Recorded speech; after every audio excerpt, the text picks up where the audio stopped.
Startup companies are a great thing for most of the times. Did you guys know that 8 out of 10 startup companies usually end up failing or going bankrupt within the first couple months?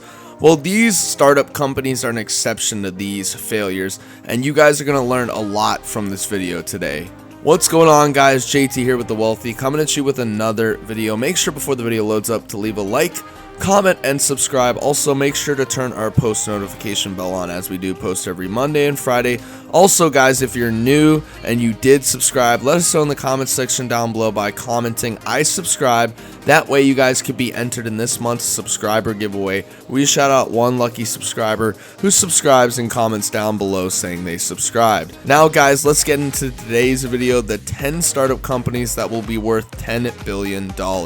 First, we have everyone's favorite, Uber. Its valuation is at $51 billion, and there are 3 people who helped found it. Founded in March of 2009, the ride-hailing startup reached unicorn status in August of 2013 with a $258 million Series C investment that valued the company at $3.72 billion. Just over a year later, Uber co-founder and CEO Travis Kalanick appeared on a Forbes wealth ranking of a net worth of $3 billion.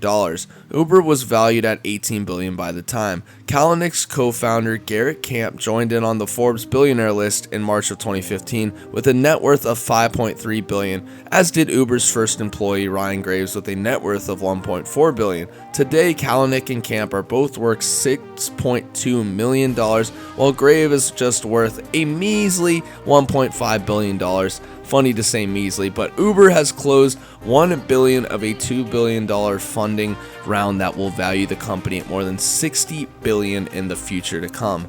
It's insane to see this, but Uber is definitely making huge moves, and I'm just super happy to see how this is going to turn out in the long run. Here we have XIAOMI. Its valuation is at $46 billion, and there's only one owner. The owner and founder and CEO Lei Jun's $9.8 billion fortune stems from his startup $46 billion valuation, which makes the smartphone maker the world's second most valuable startup.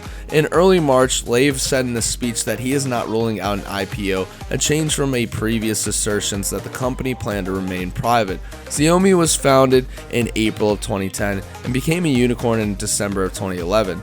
Lei joined the billionaires list a year and a half later when XIAOMI reached a $4 billion valuation, making him one of the fastest to do so on the list. It's quite impressive to see how Mr. Lei ended up making the list in such little to no time, and honestly, he had a good net worth before, but now he's worth billions of dollars, and this company is only going to go up from here. Here we have AIRBNB. Its valuation is at $25.5 billion, and there are 3 people in the company who run it. Hospitality startup Airbnb is the US's second largest unicorn. Airbnb's co-founders CEO Brian Chesky, CPO John Gebbia, and CTO Nathan Blazerchich are both and each worth $3.3 billion. They all joined the billionaires list in March of 2015 with a net worth of $1.9 billion each. Airbnb had a $13 billion valuation at the time. Founded in August of 2008, Airbnb became a unicorn in July of 2011 with a $1.3 billion valuation. As of last month, more than 60 million people have used Airbnb's rooms rental service, which operates in 34,000 cities and 190 countries worldwide. Not quite bad for a small startup company like Airbnb. Here we have Palantir. The valuation is at $20.5 billion, and there's only one runner and owner in the company. Alexander Karp, CEO and co-founder of a secretive data mining startup Palantir, has a $1.6 billion fortune. He has been on the Forbes billionaire list since March of 2015 when he debuted with a $1.2 billion fortune. Palantir had a $15.4 billion valuation at the time.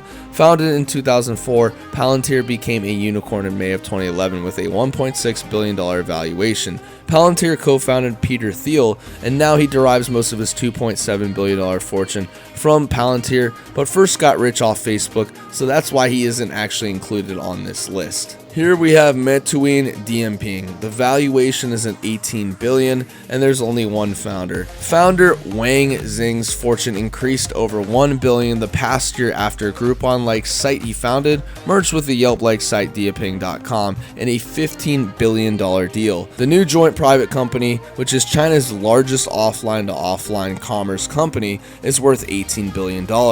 Wang first appeared on the billionaires list in 2014 with a net worth of 1.4 billion, and he's now worth 2.5 billion, and it's growing by the month. It's actually insane. He's probably the fastest growing billionaire on this list, making over $1 billion every couple months. That is just insanity. Here we have DIDI KUAIDI. The valuation of this is at 16.5 billion, and Chang Wei is the co-founder and CEO of the company. Chang Wei is taking on fellow billionaire Travis Kalanick, the founder of Uber. Chang is the CEO of a Chinese ride-hailing giant DIDI KUAIDI and has a net worth of $1 billion. This is his first year on Forbes billionaires list.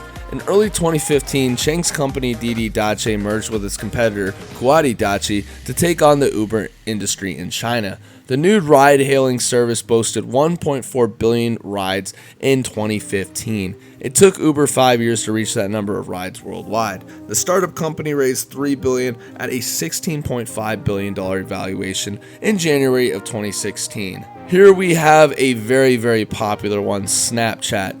Its valuation is at $16 billion, and there are two co-founders. The co-founders, Evan Spiegel and Bobby Murphy, are the world's youngest self-made billionaires. The first pair appeared on the Forbes list last year when the referral messaging startup company was valued at $10 billion. The Venice Beach-based company is now worth $16 billion, following a May 2015 funding round. On Thursday this past week, the Wall Street Journal reported that Snapchat had raised another $175 million at a flat valuation, a sign of a slowdown in the investment market for the tech startups. Snapchat, which became a unicorn with a $3 billion valuation in November 2013, has yet to show any meaningful sources of revenue. It's kind of on the downhill, but to be honest, I can see Snapchat staying for many years to come. So guys, that's the end of today's video. These guys ended up making their money's worth and ended up turning these startup companies into billion-dollar ideas. If you guys have an idea, make sure to follow it and believe in it and go for it. But guys, also make sure to leave a like, comment, and subscribe if you haven't already on the video. This is JT here with The Wealthy signing off, and as always, see you guys later.